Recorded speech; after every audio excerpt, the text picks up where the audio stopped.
Paul's letter to the Romans. It's one of the longest and most significant things ever written by the man who was formerly known as Saul of Tarsus.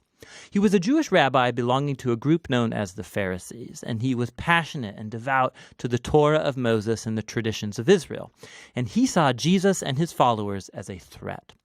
But then he had a radical encounter with the risen Jesus, who commissioned him as an apostle, like an official representative, to the world of non-Jewish people called Gentiles in the Bible. And so he started going by his Roman name, Paul, and he traveled all around the ancient Roman Empire, telling people about the risen King Jesus, and forming his followers then into these new communities called churches. And Paul would occasionally write letters to these new Jesus communities to help them foster their faith or answer questions, and the book of Romans is one of these. It was actually written quite late in his career.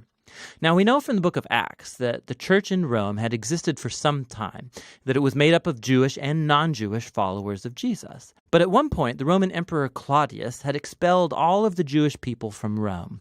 And then about 5 years later, all of those Jews, including Jesus-following Jews, were allowed to return. And when they did, they found a church that had become very non-Jewish in custom and practice. And so this created lots of tension, so that by Paul's day, the Roman church was divided. People disagreed about how to follow Jesus. They were debating about whether non-Jewish Christians should celebrate the Sabbath or eat kosher or be circumcised. And so Paul wrote this letter to accomplish a few things. He wanted this divided church to become unified, and for a practical purpose. He was hoping that the Roman church could become a staging ground for his mission to go even further west, all the way to Spain. And so these circumstances are what motivated Paul to write out his fullest explanation of the gospel, the good news that he was announcing about Jesus' life, death, and resurrection. Now, the letter is designed to have 4 main movements, but it's unified as one long flowing exploration of the gospel. The gospel, Paul says, first of all, reveals God's righteousness, and then it also creates a new humanity, which fulfills God's promise to Israel. And so it's this gospel that's going to unify the church. In this video, we're just going to explore the ideas in chapters 1 through 4. So Paul opens by introducing himself as an apostle appointed by God to spread the gospel about Jesus, how he's the Messiah of Israel who was raised from the dead as the Son of God, King of the nations. And Jesus now calls all humanity to come under his loving rule. And Paul says this good news about King Jesus is, first of all, God's power to save people who trust in him, and second, that it reveals God's righteousness. Now, righteousness is a rich Old Testament word for Paul. It describes God's character, that he always does justice, what is right and what is good, but also that he is faithful and just to fulfill his promises. And Paul's saying that the story of Jesus shows how God has done both of these things. How? Well, he goes first into a long creative retelling of Genesis chapters 3 through 11. He shows how all the Gentile world, all the nations, have become trapped in the spiral of sin and selfishness. The human heart and mind are broken, Paul says. We've turned away from God to embrace idolatry, which means finding ultimate significance in created things and then giving ultimate allegiance to these things that are not God. This results in a distortion of our humanity and destructive behavior. And so what's left is a humanity that stands guilty as charged before a just and righteous God. To which the people of Israel might say, well, it's a good thing then that God chose our people out from among the nations. He saved us out of slavery in Egypt. He gave us the laws of the Torah, like the Sabbath and eating kosher and circumcision. And these all together show us how to live as God's holy people. But, Paul says, not so fast. He recalls the storyline of the Torah and of the rest of the Old Testament, which shows that Israel was just as sinful and idolatrous and morally broken as the rest of humanity. Israel is actually more guilty than the Gentiles, Paul says, because they have the Torah. They should know better. And so, Paul concludes, all humanity, Gentiles, Israelites, are hopelessly trapped and guilty before God. But that is not the final word. The good news about Jesus is God's response.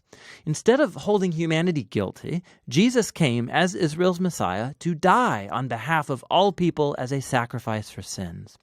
As our representative, Jesus took into himself all of the just consequences of the pain, the sin, and the death that we have caused in the world. And he overcame it all by his resurrection from the dead. It's his new resurrection life that he makes available to others.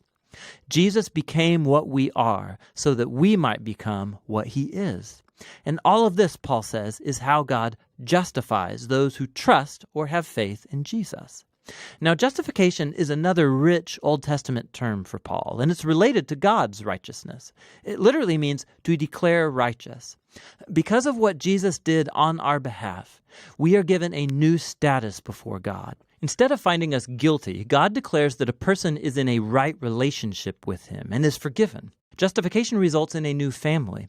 The person who trusts in Jesus is given a place among God's covenant people. Justification also results in a new future, which begins a journey of life transformation by God's grace. And so all of these things about justification are God's gift to those who through their faith are in Christ.